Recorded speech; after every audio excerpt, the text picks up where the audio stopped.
எல்லாருக்கும் hi. So last year December month 30 days weight loss பண்ணதில் நல்ல ஸ்கின் க்ளோவாக இருக்குது, எனர்ஜி லெவல் இம்ப்ரூவ் ஆகிருக்கு, முக்கியமாக வெயிட் லாஸ் ஆகிருக்கு. 2.1 kgs, அதாவது 2 கிலோ 100 கிராம் குறைஞ்சிருக்கேன். வெயிட் முக்கியமாக வந்து நான் வாக்கிங் போகல, எக்ஸசைஸ் பண்ணல, எதுவுமே பண்ணலை. பட் இந்த ஜனவரி 2026 இன்றைக்கி 1ஆம் தேதியிலேருந்து அகெயின் நான் வந்து ஸ்டார்ட் பண்ண போகிறேன் ஃபஸ்ட்டு டேவாக.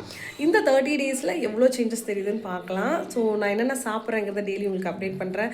ஸோ காலைல எழுந்தோடனே ஃபஸ்ட்டு வந்து டீடாக்ஸ் தான். ஸோ சமையல் ஸ்டார்ட் பண்ணுறதுக்கு முன்னாடி எனக்கு டீடாக்ஸு, அதுக்கப்புறம் வந்து ஹெல்த் மிக்ஸ் கஞ்சியெலாம் நான் காய்ச்சி சைடில் வச்சுருவேன். ஸோ டீடாக்ஸ் முடிச்சுட்டு எடுத்த உடனே வந்து பார்த்திங்கன்னா நைட்டு ஊற வச்சுருப்பேன் பார்த்தீங்களா, அந்த பாதாம், கருப்பு திராட்சை அதெல்லாம் நான் சாப்பிட்டு முடிச்சுட்டு ஒரு 8 மணிக்கு மேலே தான் வந்து ஹெல்த் மிக்ஸ் சாப்பிடுவேன். முக்கியமாக என்னோடய ஹேருக்கு நான் சாப்பிட்ற இந்த 5 சீட்ஸ் வந்து அல்டிமேட்டாக நல்லா இருக்குது அப்படின்னு சொல்லலாம். 2 வீக்ஸாக ஆச்சுன்னு நினைக்கிறேன் இப்போ நான் ஃபாலோ பண்ணி. ஸோ அந்த 5 சீட்ஸ் என்னங்கிறது ஏற்கனவே வந்து நான் கொடுத்துருக்கேன். அதை ஜஸ்ட்டு ஃப்ரை பண்ணி ஸ்டோர் பண்ணிவிட்டு டெய்லி காலையில் ஒரு ½ ஸ்பூன் எடுத்து போட்டு அப்படியே நம்ம வெறும் வயிற்றில் சாப்பிட்றலாம்.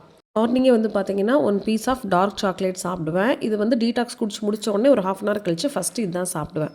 டெய்லி ஏதாவது ஒரு கப் ஃப்ரூட்ஸ் எடுத்துக்கணும் இல்லையா. ஸோ இன்றைக்கி வந்து நான் கேரட் எடுத்திருக்கேன் ஹேர்க்காக, அப்புறம் 2 சின்ன வாழைப்பழம் எடுத்திருக்கேன், கொஞ்சமாக வந்து கிரேப்ஸ் எடுத்திருக்கேன், அப்புறம் ஊற வச்ச கடலை எடுத்திருக்கேன். இதுக்கப்புறம் மத்தியான சாப்பாட்டுக்கு 2 அவிச்ச முட்டை, பொன்னாங்கண்ணி கீரை பண்ணியிருக்கிறேன். அதே மாதிரி சியா சீட்ஸ் வந்து நைட்டே வந்து ஊற போட்டாச்சு. அதில் ஒரு 2லேருந்து 3 ஸ்பூன் தயிர் ஊற்றி கலந்து சாப்பிட்றது ரொம்ப ரொம்ப ஹெல்த்துக்கு நல்லது. ஸோ அதை வந்து நான் ரெடி பண்ணி வச்சுருக்கிறேன். இது வந்து டாக்டர் பால் வந்து சொன்னாங்க, இந்த மாதிரி சியா சீட்ஸ் வந்து இதில் சோக் பண்ணி நம்ம சாப்பிட்றது, தயிர் ஆட் பண்ணுறது ரொம்ப உடம்புக்கு வந்து நல்லது அப்படின்ட்டு. நைட்டு வந்து பார்த்திங்கன்னா எனக்கு ஒரு சீனிக்கிழங்கு, நான் ஒரு 6:30க்குள்ளேயே சீனிக்கிழங்கு சாப்பிட்ருவேன். ஸோ இதுதான் என்னுடைய டயட் ஃபாலோ பண்ணுறது. ஸோ எனக்கு தெரிஞ்சு ப்ரோட்டீன் மட்டும் தான் கொஞ்சம் லேக்காக இருக்குதுன்னு நினைக்கிறேன். இம்ப்ரூவ் பண்ணுறேன். நாளைக்கு என்ன டயட்டுங்கிறத பார்க்கலாம். பாய்.